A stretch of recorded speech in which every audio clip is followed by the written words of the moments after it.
guide, and as I said, hopefully it can scare the wits out of you.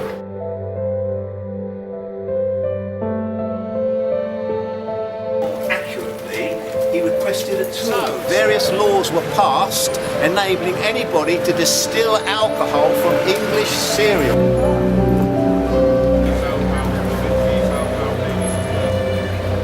Now this alleyway has probably decreased in size. Roughly preserved London street. Curiously have been moved around, yes.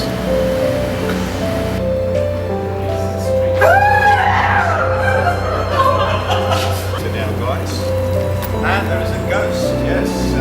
Not know whether Waterloo Bridge has any specific curse or not. So thank you all once again. Thoroughly enjoyed meeting you. I hope you've enjoyed it.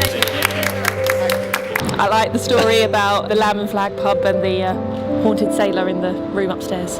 I thought Richard was a really good performer, made it very dramatic and interesting. Really brought, the idea of the ghosts to life. It was really good.